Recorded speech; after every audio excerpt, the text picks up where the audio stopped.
Hey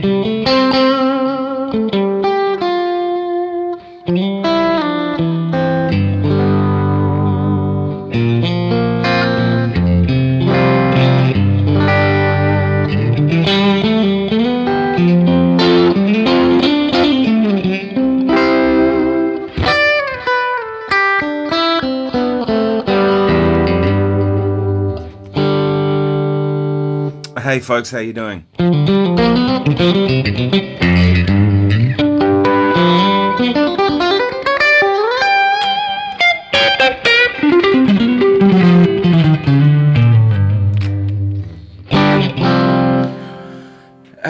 Just decided to jump on this live stream for no other reason than I was just chilling out at home. I was doing some warming up, which I do pretty much every morning. I get up, I have coffee, I get started with my day, and then I like to warm up and make sure that whatever I'm going to be doing with that day with music, that I can do. I'm just going to check the stream is coming through. Okay, I'm assuming it is.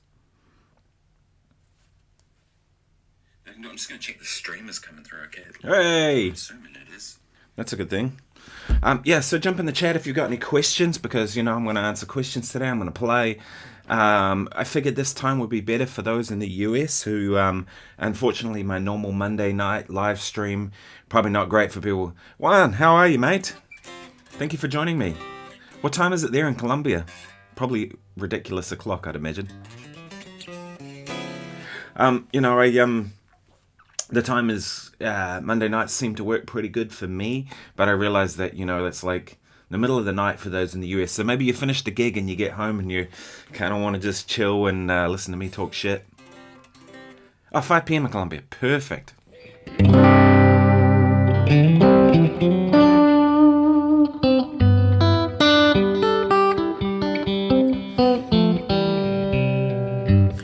I've been working on this thing. I'll show you this. This is kind of a cool idea. I was watching a video of my friend Jens Larsen, great European guitar player, great educator, and he did this 2-5-1 idea that I had just hadn't occurred to me. It's really obvious. In the key of C, it would be D minor would be your 2 chord, and then on your 5 chord, instead of playing G, he plays B major 7 flat 5. That sound. And then, right? Now, of course, I do the tritone sub and all those kinds of movements, right? Or it's one I thought of, but never thought of going with the flat 5 in there. It has to be the flat 5. It can't really work with the sharp 11. As soon as you put major 7 sharp 11, now you have the major 7 note, which is not great, but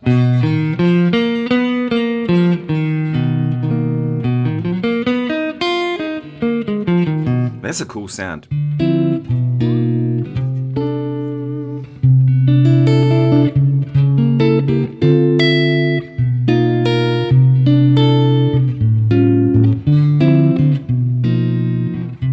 And really, if you think about it, all that is like a G7 sharp 5, right? It's the third of G, the flat 7, sharp 9, sharp 5. So it's like an altered chord, sharp 9, sharp 5. But just feels and sounds different.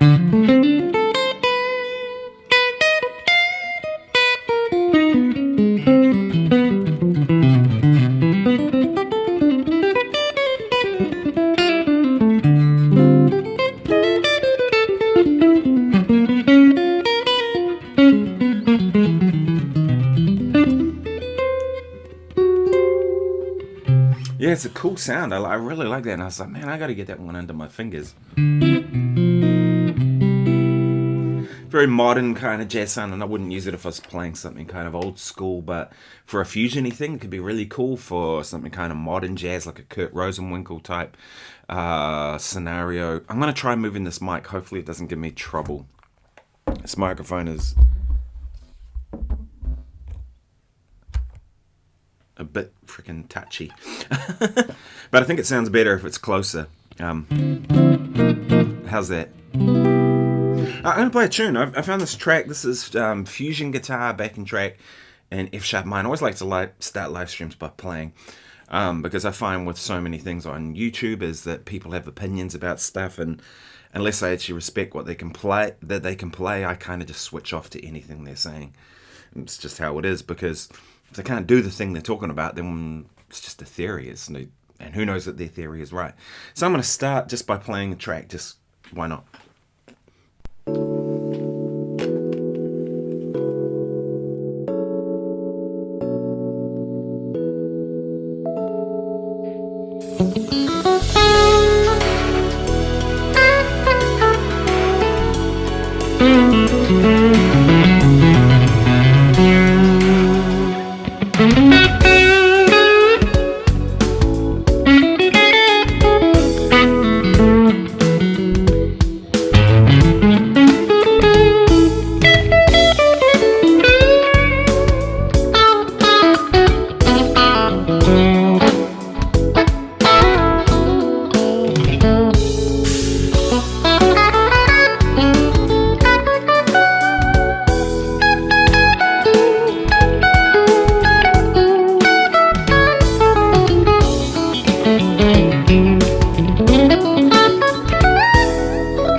Yes, that's just a bit of fun with a track. Like I mentioned in the title, this is just impromptu. I hadn't planned to do this at all. I was just like, oh well. I was sitting at home, like warming up, getting ready to go. Hey Brian, how you doing? Yeah, it's Thursday morning here at 10:53 a.m. So I figured for those in the US or anybody who's at home in New Zealand or Australia, or might be a bit early in Australia, but one was saying that it's actually a good time in Colombia. Got a gig on Sunday playing with the singer Una Ferry. Should be doing a mix, like it's a jazz gig, but she's got some really interesting arrangements of like 3 or 4 Beatles tunes. We're actually playing in Paikakariki, a church there. They're booked out to put some concert on. But we had this one tune. So she brought the pack along to the rehearsal. I hadn't seen any of it, so of course there was sight reading all of it, which is fine, you know. Most of this music is pretty straightforward. It's not there. And there was this one tune in there which Larry Coons played on her album. Larry's a badass, you know. And I had this opening. It was in D flat major for a start, so 5 flats, you know, which is fine, but you know, there's a lot of stuff. And then there were a whole lot of accidentals written in, you know, or naturalizing of notes and stuff like that. That was like kind of made it tricky. But there was like an 8-bar intro, and then it just dropped out to just guitar. And I was like, we're playing through, and then all of a sudden everyone stops, and it's just me. And I'm like, what?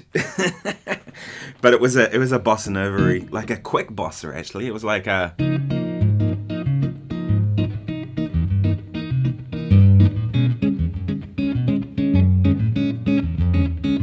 This was a chord progression.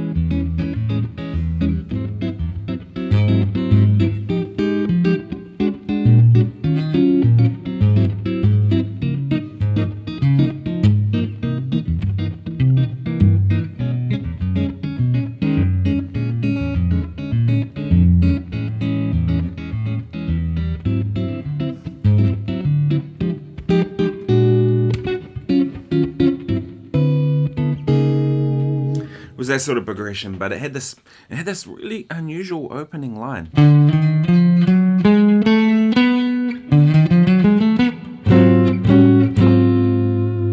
Something like this.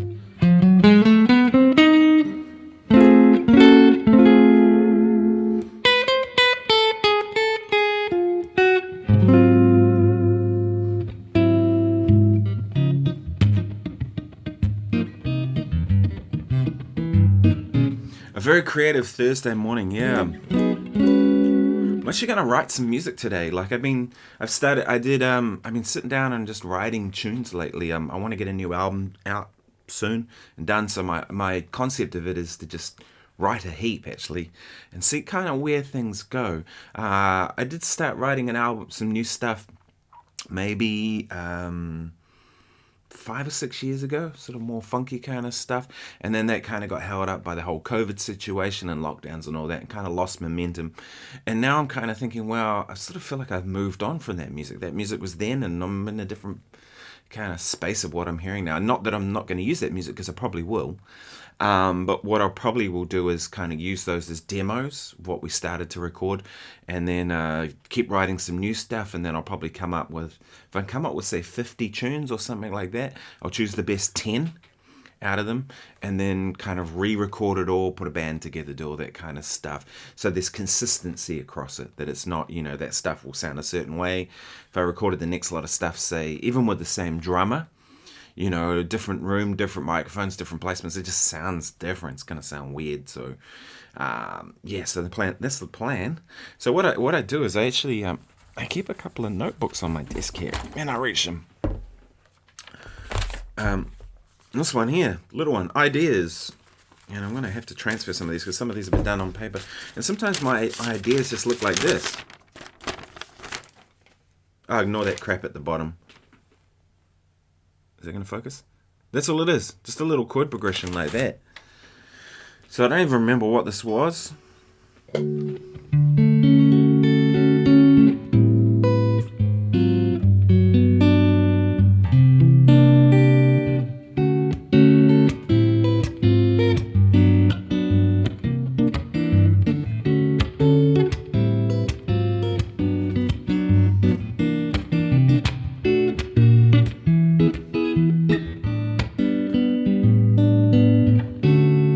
probably more like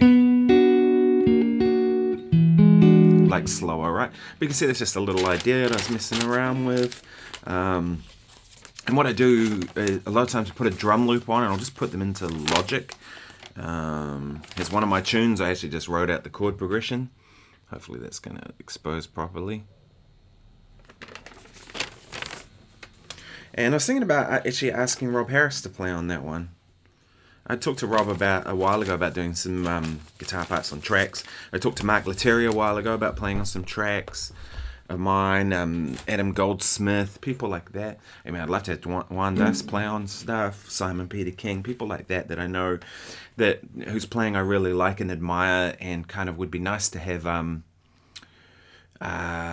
you know, to have guests on the album, because most albums I've done so far, it's always just been me playing guitar, you know. So it'd be good to have some guests on there, and just sort of feature people whose playing I admire, like I said. Darren Watson got a new album coming up? Oh, cool. I haven't seen Watson in ages, you know.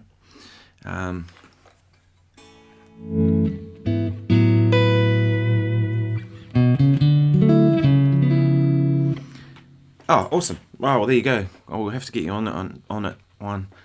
Hey, Miss Stephanie, how you doing?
We won't be playing that tune on the gig in the weekend with Erna. But she is doing stuff like, she's got an arrangement of Beautiful Love. She's got a couple of Beatles tunes in there, as I mentioned. So if people are around the Paikakariki area, Cavity Coast, come down to the gig. It'll be fun. Drums, bass, guitar, piano, 3 horns, and then Erna singing. So, and she's got, yeah, like I said, she's got 3 or 4 Beatles tunes. She's got some classic jazz standards in there, a couple of Latin tunes. You know, like I mentioned that one earlier and stuff like that. It's gonna be a fun gig. So yeah, like I said earlier, I just jumped on this. There was no kind of plan. I was just like, well, it might be a better timing for those in the US, who the timing is normally bad for. I'm sorry. Yeah. Okay, seems like it's going through okay. How's everything sounding? A couple of Latin tunes. Seems pretty clear. Cool. Any questions? Anything you want to know? Like I mentioned, I've been working on this.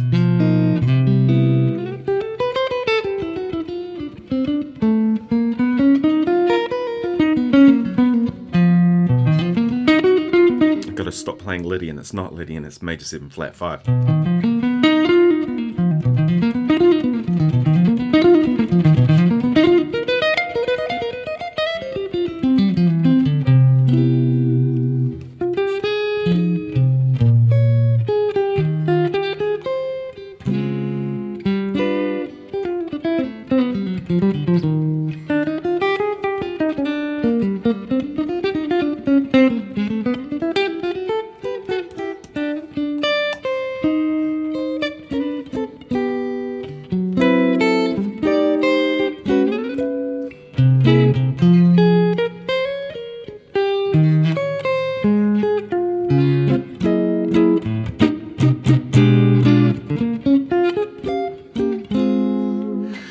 About it last night, like the whole playing jazz on a strat thing, you know, because I'm actually going to take this guitar on the weekend, even though we're playing kind of jazzier tunes. There's a blues element to it, and it's a wide variety of music we're playing. Like I said, there's some Beatles tunes in there, even though they're kind of done like a bluesy swing type thing. Just thought, man, I took the strat to the rehearsal because I didn't know what I was in for, other than I knew we were doing 3 or 4 Beatles tunes. It actually worked really well. And I was like, oh, I'm just going to do that. And if I want to make it sound more jazz-like, I'll just turn the volume down a little bit. And that takes off some of the top end, and maybe even bring the tone control back a bit too.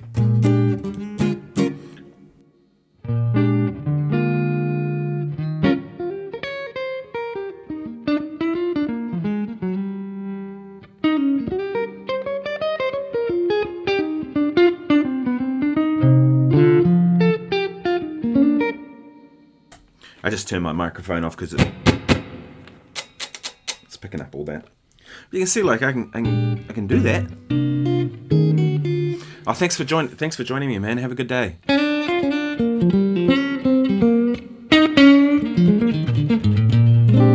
Any questions? Anything people want to know?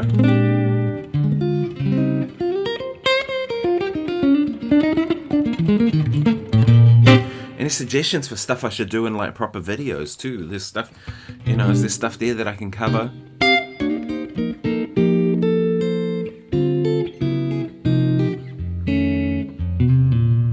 I had a look at my analytics last night on YouTube, and they have this suggested thing, and it says like, these are the topics that people come to your channel for, which was interesting. And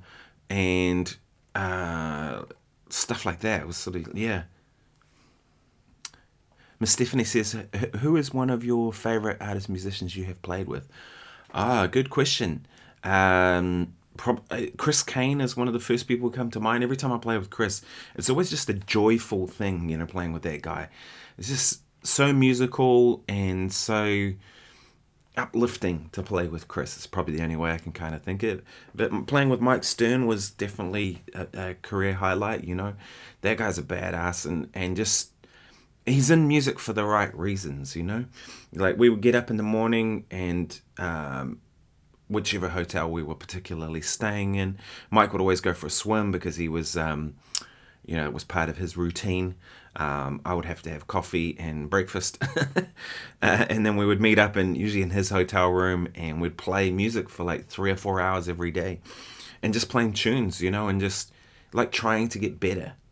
And it was great. And then we'd go and do a sound check and do the gig, and then we'd drive to the next town, whatever it was. And I was driving Mike on that tour as well as doing the gigs, so he was in my car. So we would just be chewing the fat, and it was, you know, talking about music, and sometimes not even music, just life in general, and what we think about things in the world, and blah blah blah.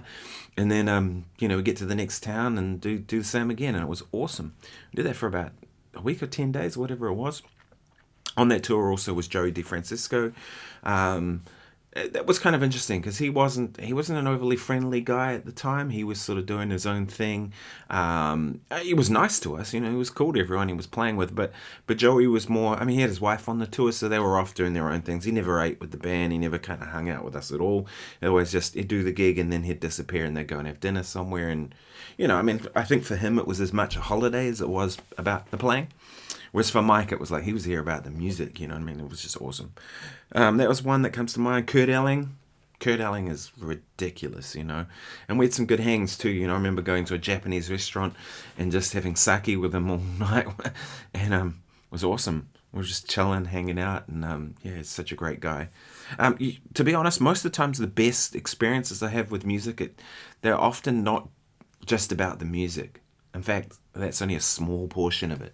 Like hanging with Mike was as much a cool thing, But sometimes too with local musicians here, like Darren Mathiasen, my brother, who I played with 10,000 gigs with, we've been playing together forever. I just love hanging out with D. We will often, he'll pop around for a drink after the gig and we just chill out together and talk music and talk shit really most of the time. But it's that camaraderie, you know what I mean? Your mates. And yeah, so he's someone I've always enjoyed working with. Lots of people, you know what I mean? Like Simon King, who I had on as a guest the other day. When Simon and I played a bunch in the UK. We did some live streams, so we did 2 or 3 gigs as well. It was awesome. And he's just a great guy. And the thing with someone like Simon is he's very similar to me. He's someone who kind of works on the fringes of jazz, meaning plays jazz music but does fusion-y type stuff too. We'll do Latin stuff. He plays music. I probably do more pop stuff than he does. I don't really think he kind of gets into that territory. But that's me being a session musician, a working player. But he, in terms of the music that most inspires us, the jazz stuff, and related to that, we both kind of are into the same sorts of things. He's a photographer, so am I. We're both into photography. His family and my family get along really well. His wife and my wife get along great. So it's like all of that, you know what I mean? It's sort of, that's as much about the situation as the playing.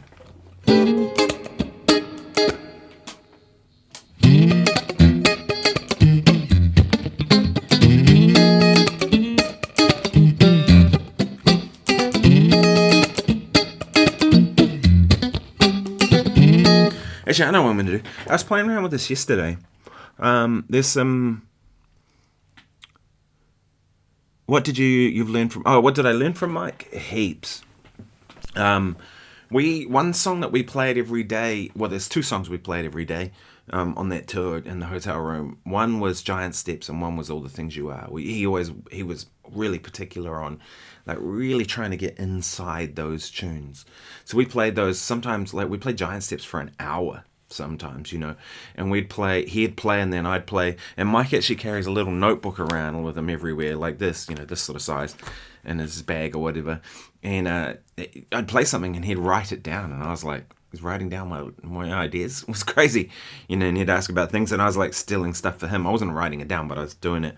But I asked if I could have a look at his little book, and there were licks in there from, like, I saw a couple from Jim Kelly, the great Australian guitar player, because he likes to jam with people, and kind of exchange ideas. And so I learned a heap of stuff, particularly about those 2 tunes, because I didn't really know how to play Giant Steps before that tour with Mike.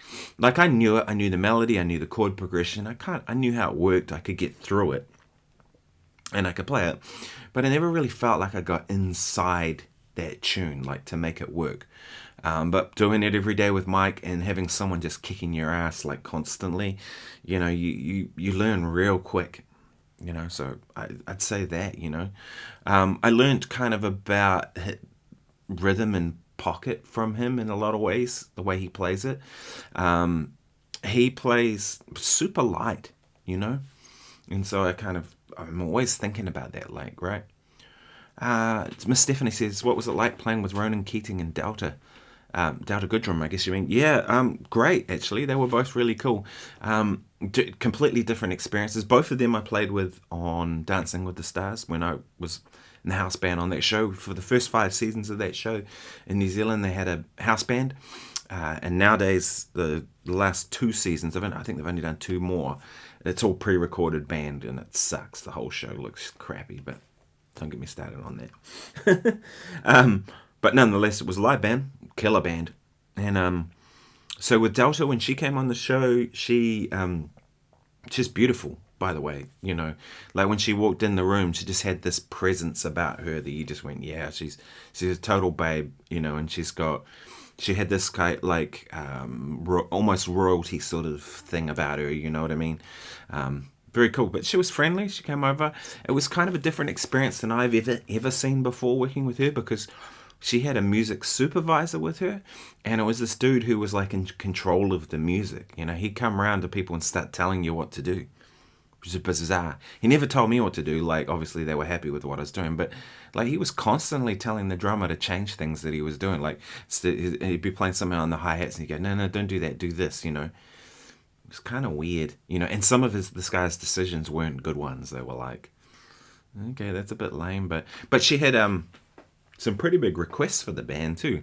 They had to bring in extra musicians than what we normally had on the show. She insisted on having a string quartet in addition to the band. So we had 4 string players come in. We had 2 keyboards instead of the 1 normal keyboard.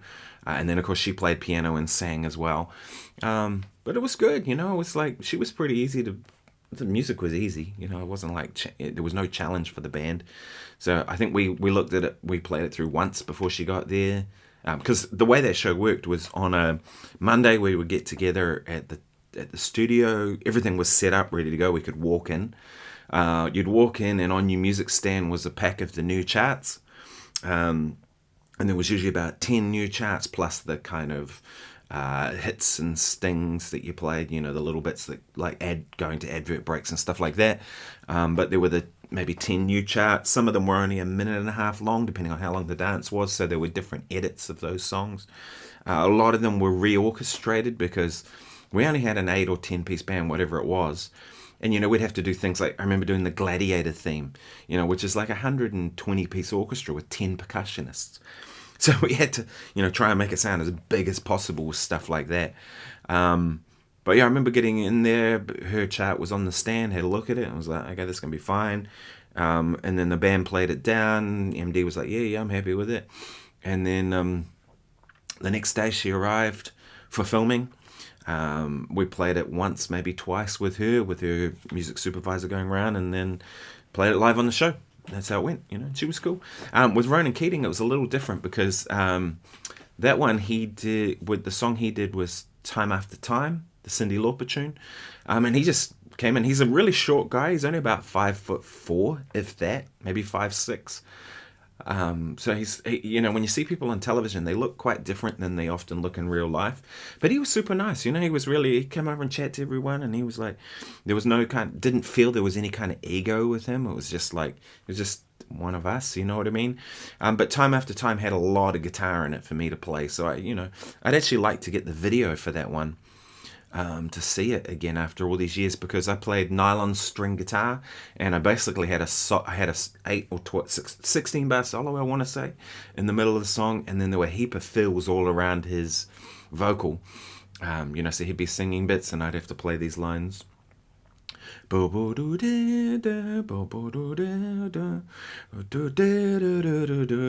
was all nylon string guitar. It was real pretty, you know. So he was cool, you know. And I've done a couple of other things with him since, I think, maybe 1 or 2.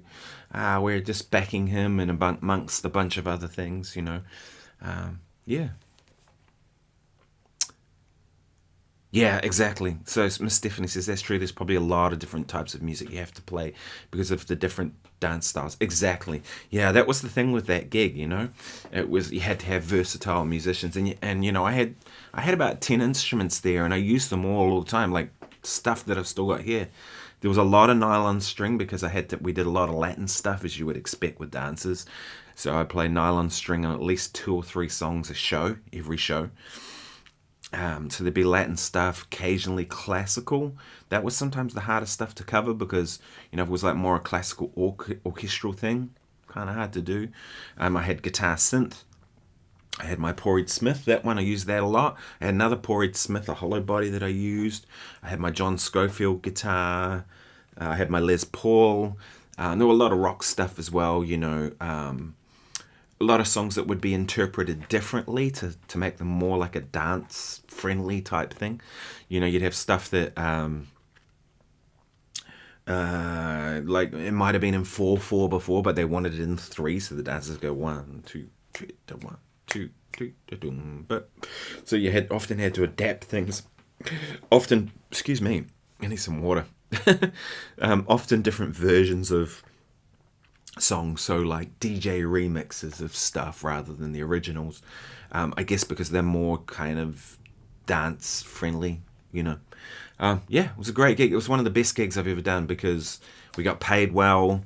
Band was killer. They were all great guys. I really liked everyone in the band. We all got on really well. It's a lot of time to hang out. The Monday we would come in and we'd be there for about 3 or 4 hours maybe, and we'd record at the same time. So we'd play everything once and record it, because then the following day on the Tuesday the dancers would come in and they'd practice to our pre-recording that we'd done for the day before. Also too, if anything happened in the studio, say there was a blackout, an electricity blackout, they'd switch over to the pre-record. Say there was a streaker ran through the studio or anything like that could potentially happen, we'd be back to, we would cut to the pre-record from the day before, and of course the dancers would practice with our pre-record. And then we'd come in on the Tuesday afternoon, we'd run the whole show as a dress rehearsal, and then we weren't allowed to leave the studio, and we had about 4 or 5 hours. They'd give us a meal, there was catering, which was always really good, and we'd be stuck in the studio. We couldn't leave, so we'd often sit down and watch a movie together, all the band, and sort of there was real camaraderie with everyone, which was really cool, and then do the show live that night. Hey Melody Summer, how you doing? Got lots of Australians in the chat tonight, that's cool.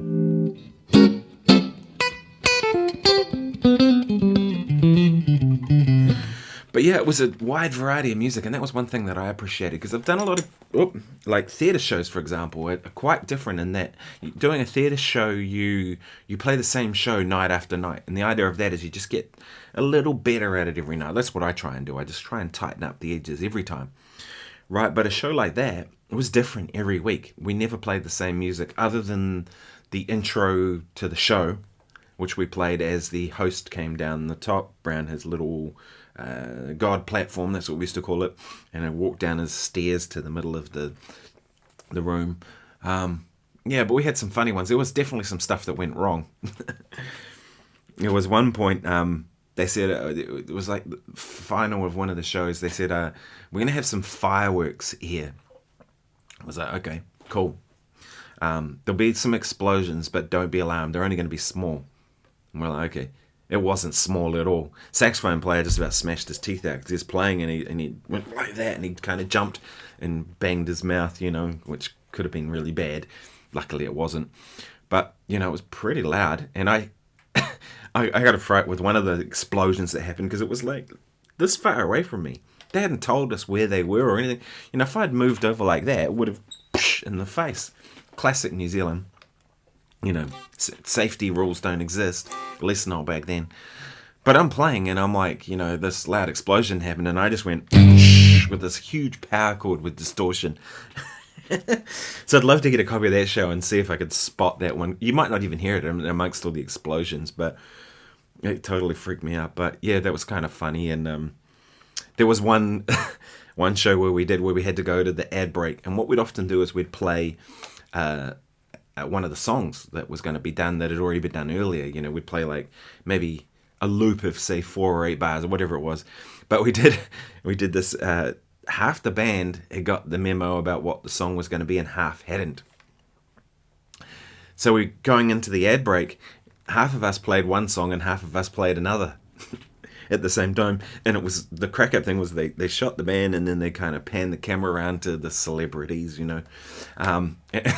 And as they did that, they panned around to them, and you could see them going.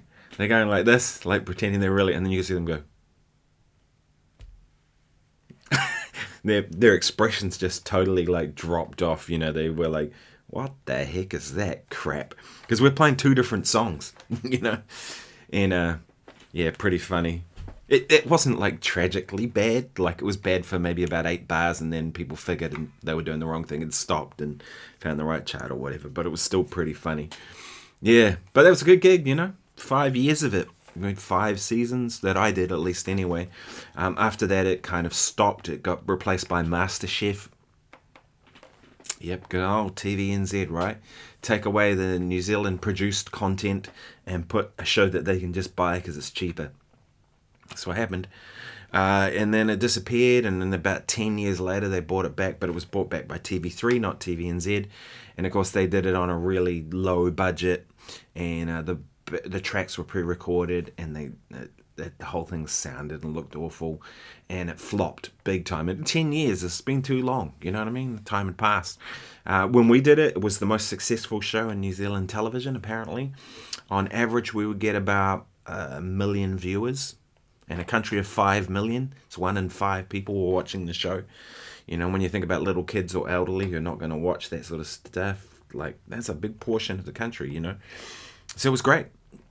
And, great gig. And, hey, Marco, how you doing? And, so it was a great gig. But I used to do a lot of those. I used to do a lot of TV. Sadly, it's not here anymore, that sort of work. Anywhere really, like that's starting to, even in LA they're cutting back on that kind of stuff, what I thought, enough about that. One thing I have been doing that I've enjoyed is I've got this drum machine thing on my iPad, the DM1, which is like a remake of a classic old Roland type drum synth. I'll see if I can get to this. So what I've done is I've just set up a kick and snare. And if any of you know Ariel Posen, he does a lot of these kick snare things. I really like it. So I'm doing this as a practice thing, right? And just put this on.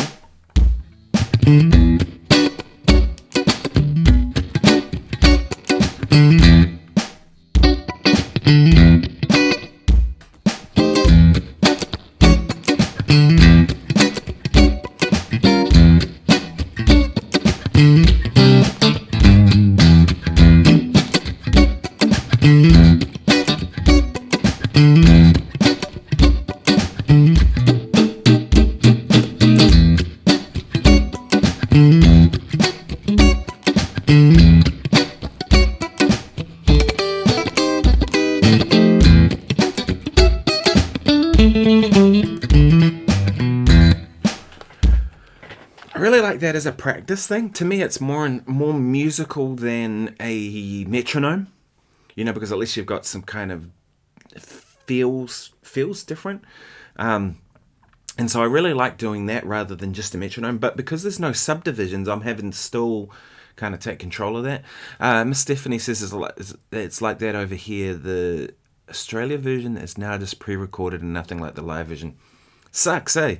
And what they don't get is, like, when you're talking about the sort of money that they're putting into those shows, cutting back on the band is like, it's like a drop in the bucket for what they're spending. I mean, the cost of the band every week is like 1/1000th of what they'd spend on advertising.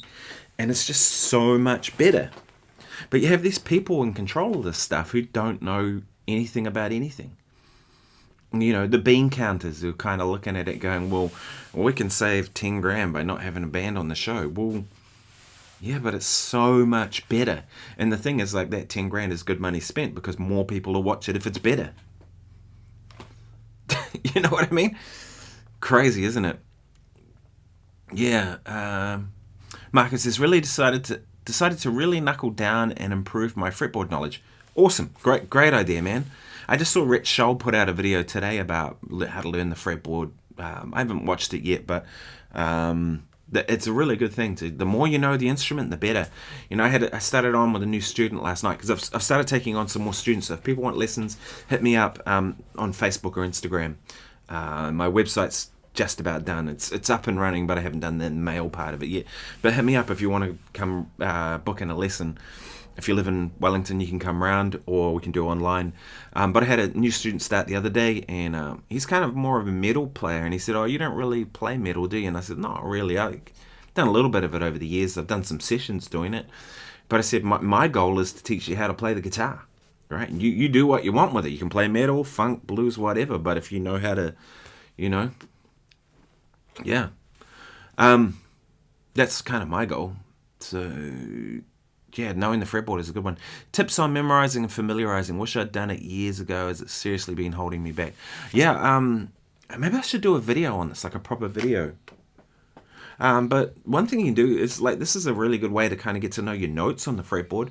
It's just like take an F note, for example. So first fret, E string. And then try and find the F on the next string, which would be, and that's slightly out of tune, but you get the idea. That would be the 8th fret on the A string, right?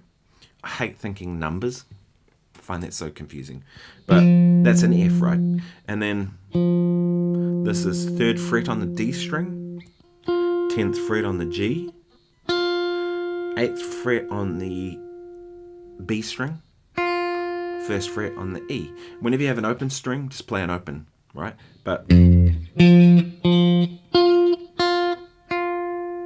just like that, right? And then do the same thing with another note. Thanks, Marco. I'm glad you thought it was funky.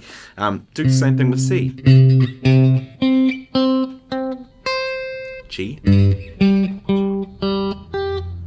So there I put the open G in the middle. The harder ones are always going to be the flats, like D flat or G flat. A. And see, can you do it without any kind of gap, right? You could do it the other way around too, from the higher strings to the lower string. But that's a good way of kind of getting to know the notes on the fretboard. And that goes a long way to kind of your knowledge of it. I think your knowledge of the fretboard also helps with knowing your scales and stuff. I've seen a lot of people dogging on scales lately, saying, oh, you don't need to know your scales and rubbish like this. Bullshit, yes you do. Now, your scales are kind of like a building block of the guitar. And it's funny, a lot of people say that you don't need to know scales. Also play scales all the time, even though they don't know that they're doing that. Do you know what I mean? So, like G major like that, right? Now, that's not a musical thing. I agree with people who say you don't need to know scales to just run up and down them like that. That's not music, right? But playing them in thirds is a really good idea. Playing them in 6.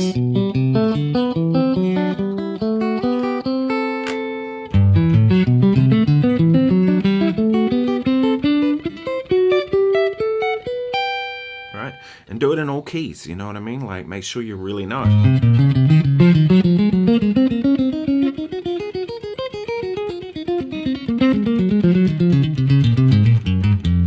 That was D flat, you know, so make sure you really know those stuff. If you watch that warm-up of Pat Metheny, that's a really good one because you can just tell that that guy knows his instrument, you know. Yeah, so try that. Start there. Technique will only take me so far. Yeah, technique is important too, though, you know. If you ever go and have lessons with a teacher and they don't talk about technique ever, then you're probably better to go to another teacher, because technique, everything is a technique, right? Even though some people might have, think of chops as being technique, you know, how fast you can play. But that's only like, yeah, the chops are the thing that kind of least interests me in music, to be honest. Because it's one of those things that if you do certain exercises and you do it every day, you'll get there within a year or whatever. But the thing is, like, my goals with music, like playing with a great sound, playing with like good pocket and good rhythm, knowing a lot of tunes, those things take real time. You know what I mean? Like, my goals are lifetime goals. You know what I mean?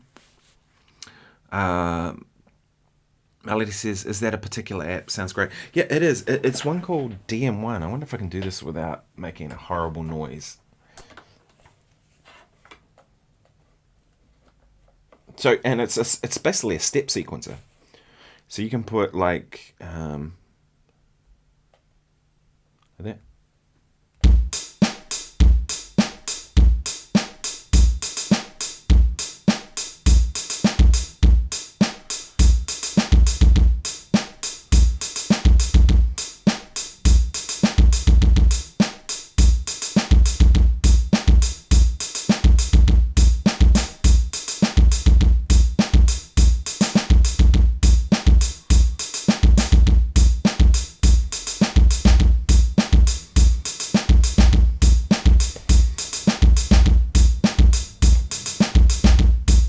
Yeah, and it comes with these preloaded drum kits and stuff, and I really like it. It's a good one for on the iPad, you know. But like I said, I just usually use it with the kick and snare, so I'll get rid of all those other ones, except for just kick and snare on one. And essentially what you're doing is making a metronome. Just a more interesting metronome, right?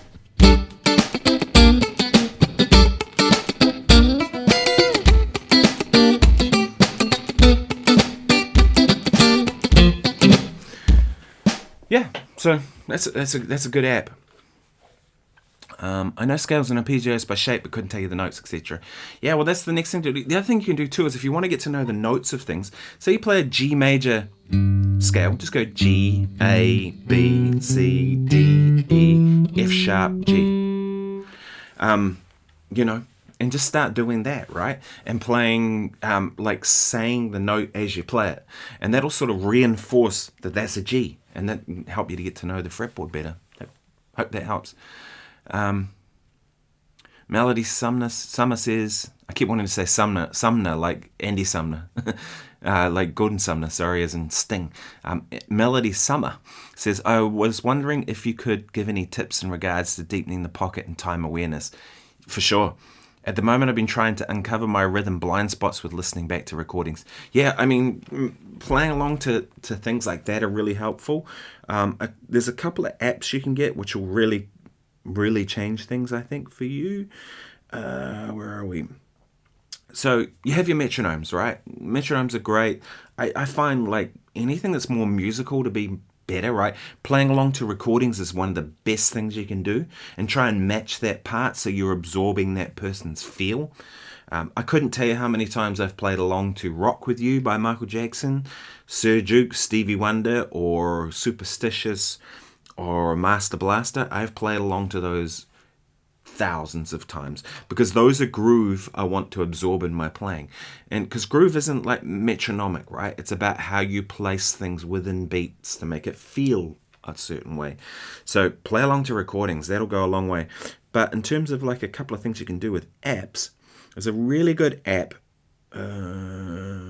called Time Guru. Oh, went too quick. Is that going to show up? Can you see that one on the right side there? Time Guru looks like the yin and yang sign. Or any of those apps that you just saw. But that one is a good one, right? And what 1, 2, 3, 4. I was doing this with a student the other night. He was struggling with like counting through things. So 1, 2, 3, 4. 1, 2. So being able to put it on a voice like that was actually really helpful for him. So I was like, oh, okay, cool. But you can... Let's find a... Let's go that one. It has a proper decent click, right? But the random mute function in this is awesome. So if I go random mute 87%, what's going to happen is it's going to mute 87% of the time. So you've got to take responsibility for those other beats, right? Sorry, that's going to sound dreadful. Can you see the gradual mute ramping up in the middle here?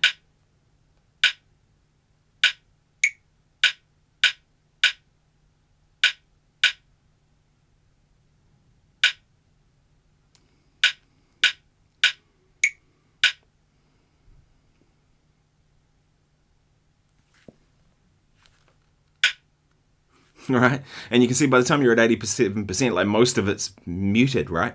That's a really good one. That and just play a groove. Like the thing I find with a lot of times is when people are working on stuff like that is they play like 20, 30, 40 ideas. Play one idea and try and lock it. Like, so put that on.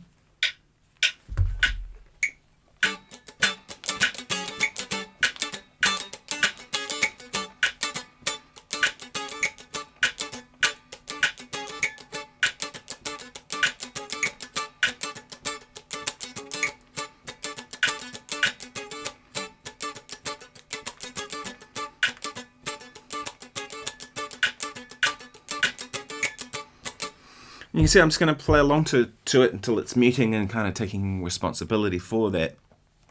that puts the emphasis back on you instead of like relying on the metronome. That's a really good one. So Time Guru, I use this one a bit too, Pro Metronome. It has some training functions in it that are really useful. You can set the metronome to a certain tempo for something, and then have it gradually ramp up. So it'll start at, say, 80 and then ramp up at 160, and you can say, I want it to ramp up every 2 bars or 5 bars or whatever you want. That's super useful. So yeah, hope those help. Yeah, and the DM1, I like it, it's cool. Groove it in the wrist. Do you mean right hand wrist, this kind of motion? I guess so. Yeah, I'd agree that you kind of, if you're playing like a rhythm guitar part, for sure.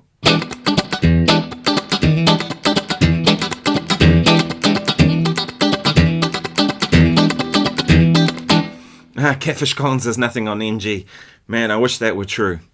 That dude is badass. Like, if Catfish Collins, for those that don't know, Bootsy Collins' brother, I believe, it was James Brown's guitar player. One of James Brown's guitar players. Jimmy Nolan was another one I liked in that band too. Both of them were badass. Anyone who played with James Brown was badass usually.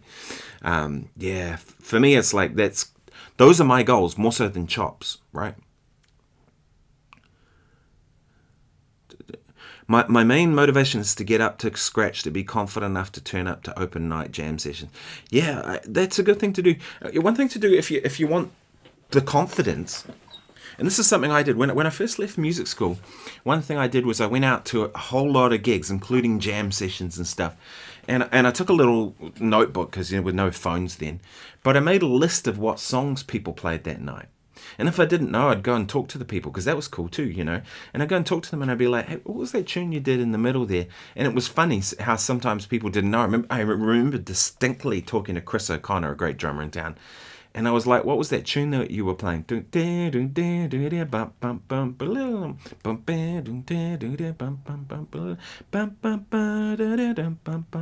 an old, what's his name? Piano player. 60s. And Poco Loco was the name of the song. I forgot. I can see his face, but I can't remember the name right now. But Chris O'Connor, the drummer on the gig, said, man, I don't know the name of that song. I don't even know what it's called. I was just playing. So he was literally just playing along to what the piano player was doing. And then I came in like the following week to that gig, and they played the same tune. And I talked to him afterwards, and he's like, yeah, I still haven't heard the original. I've never listened to it. I know how it goes from hearing Jonathan Crayford play piano, but I never learnt it, And that's kind of interesting, So, but anyway, I made a list of these songs, and I sort of started out of that. I started looking at going, well, of the jazz tunes that are around town, what are the 50 tunes that people are playing? And I found that there were common things that happened in all the different bands around town. And I just sat about learning those songs. So I did the 50 most played jazz tunes, the 50 most played blues tunes, and the 50 most played rock tunes. Because those were the 3 styles of music I really wanted to be operating in, right? Now, I do other music than that, but that was kind of like my basis, right? But if you say you turn up to the jam session, go one that you want to play at, just go along and observe the first few times. Don't be feeling you have to kind of play, but just go and observe, make some notes, figure out what songs they're playing, and then sit down and learn them. Learn those songs, learn how the tune goes, learn how the bass line goes, and learn the chords. And then, once you've done that, that'll give you an immense amount of confidence, right? Because the thing is, like, confidence often comes from knowing you know your shit, right? Like, but the times I don't feel confident about a gig is when, maybe I haven't done my homework, which is very rare, because, I always do my homework. Like this gig this Sunday, there's a whole lot of charts in there. We had to sight read them on the rehearsal, which was fine. There's a couple little bits I wasn't totally happy with what I did. I've got the charts here. I'm going to learn those bits up and make sure I come in and I nail it. That's my job, right? And that's what I do my homework. So I know going into that gig on Sunday, I'm going to be confident that I'm going to be able to get it right. And same thing in an improvised setting. It's just like if I'm in a jam session and I'm improvising, I know I can handle whatever's going to be thrown at me because I know the material that might occur. So there's usually going to be some versions of blues, things like Sissy Strat is kind of, songs like that are common around the world. If it's a jazz jam session, there's probably going to be Autumn Leaves, maybe a rhythm changes, tunes like that. Do you know what I mean? So, yeah. The better I know my instrument, the better I know I'm going to be able to cope with whatever happens. That all helps as well, too. So, oh, thanks. Yeah, cool. I'm glad that's helpful, Marco. Yeah, thanks, Melody. Cheers, Joel. I'm doing good, thanks. How are you? Yeah. This sounds pretty dry, too. Did you notice that? My normal clean sound is this.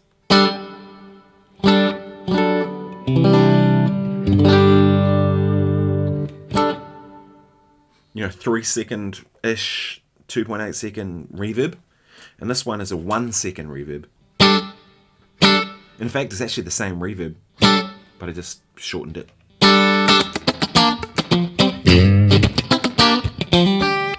Actually kind of sounds like a slap back delay, but I do that when I practice. I practice with that kind of very dry sound. Sometimes even just turn the reverb off completely and just play,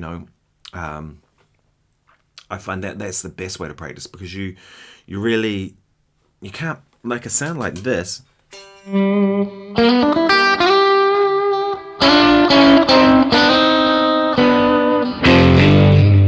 with a bit of overdrive and a bit of delay. Makes everything easier. It sounded like I had before is going to make me work for it. I'm going to play some more stuff. Let's change the tempo.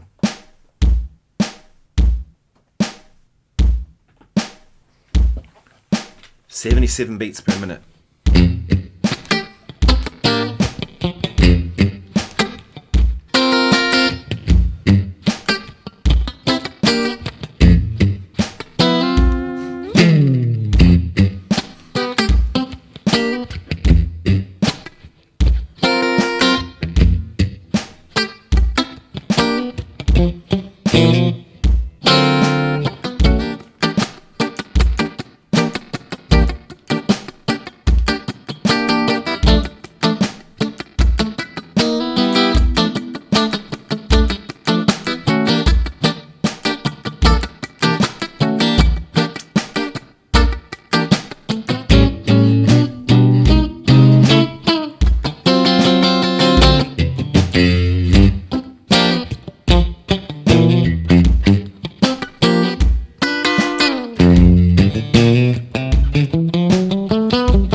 Thank you.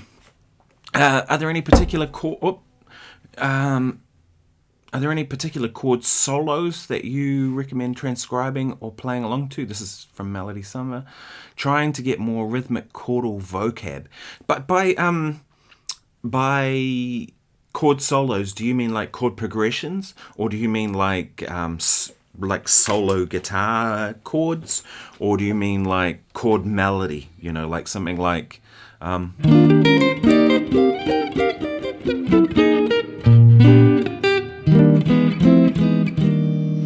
I'm like voicing a melody and putting all the chords in. Or do you mean chord progressions? I suspect you might mean chord progressions from that question. Cheers, Max. Thanks, Marco. I'm glad you like it.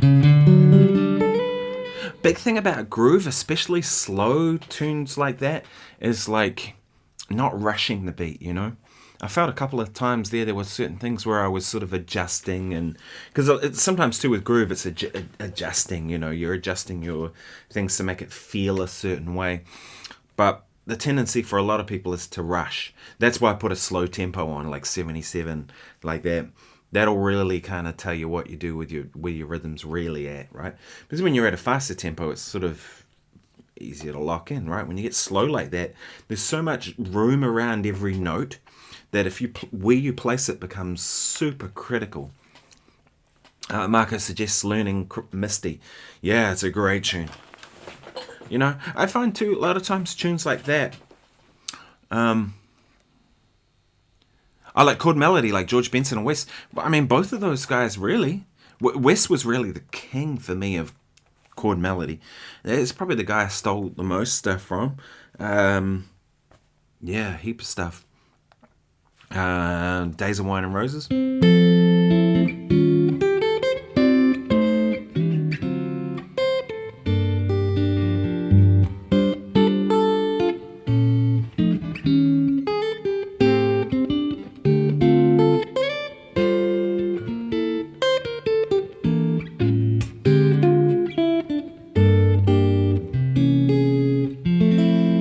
Wes did that. Actually, he might have gone. Yeah, so Days of Wine and Roses, Wes is a good one that you can get a heap of stuff from. Any Wes where he plays chords is like amazing. Bruce Foreman, if you haven't heard Bruce Foreman, he does a lot of chord melody stuff. I remember talking to Bruce about it, and he was saying that he got a lot of that stuff from learning Oscar Peterson things. He'd sit down and try and figure out how to play Oscar Peterson stuff, but put it onto the guitar. That's not easy to do. And Bruce is a badass, you know. But go and check out what Bruce does. His Instagram page has a heap of stuff of him. I think he does a video every day on there of himself playing. There's a stack of stuff on YouTube. I think he's got courses out there available. And there's bound to be one on chord melody because Bruce is the king of that stuff. So, or Kurt, yeah, like Kurt, I guess you mean Kurt Rosenwinkel. My pick. So at the moment, my pick sits like that, and then I often, if I'm finger picking, I'll put it. I have to make sure I put it in front of my face. So I often put it between my two fingers like that, and that allows me to. It does kind of stop your movement between those two fingers a little bit, but that seems to be okay, right? Most of the time, it's sort of like Latin type stuff.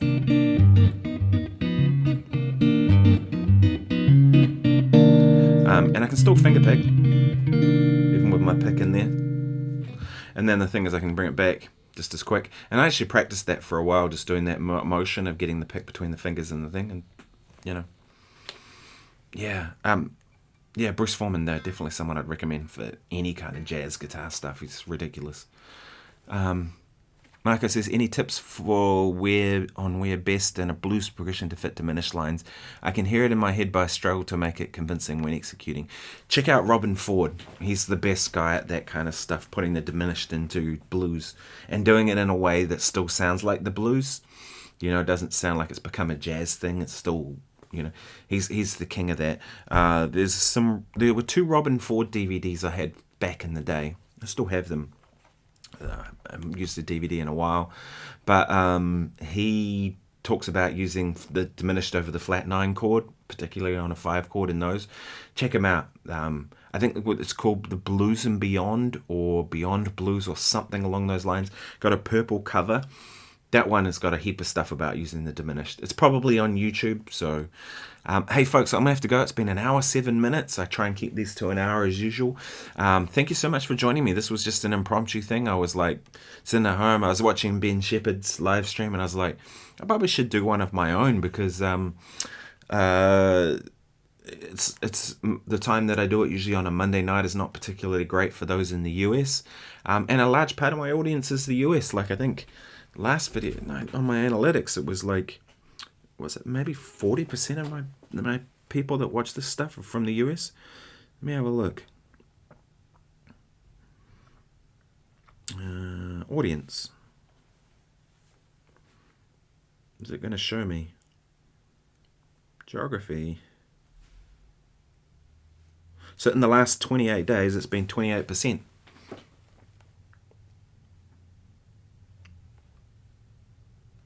United States. But if I go to lifetime, I'm sure that might change. 23%.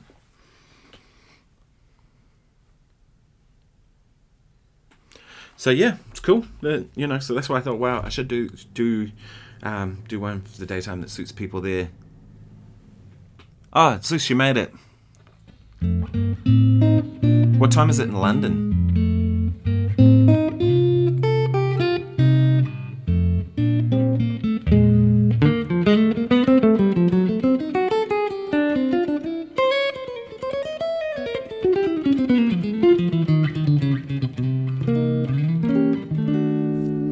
12:51 a.m. Oh, the day's just starting then. I'm normally awake at that kind of time of night. I work better at night. I don't know about you all, but I much prefer to work at night, practice, do what I need to do, like late, because it's really quiet around. There's no distractions, you know what I mean? So I often will practice it at 1 a.m. in the morning, you know, and maybe I'm not as alert as I'd be in the morning, but I'm not a morning person. Anyway, folks, I'm going to have to go. Thank you so much for joining me. As I said, this was just an impromptu thing. I actually rebuilt my OBS the other night because I was getting so frustrated with it that Simon King and I had about 3 attempts to get that to happen. And even then, there was still issues with some kind of stuff in the beginning, which was live streaming's not easy. It's easier like this when it's just me. But when it's... when you've got a guest in there and trying to do that, just the whole thing complicates. And I'm not a tech person. Like, I don't really know about this stuff. I'm just a guitar player. I can figure it out, but I'm not stupid. But anyway, thanks so much for joining me. I appreciate you all. I've got some ideas for videos I want to put out in the next couple of days. So I pretty much am always putting one out in the weekend now and try and get one out during the week. And then some shorts in between that hopefully help. So have a great day, everyone. Catch you soon. Cheers.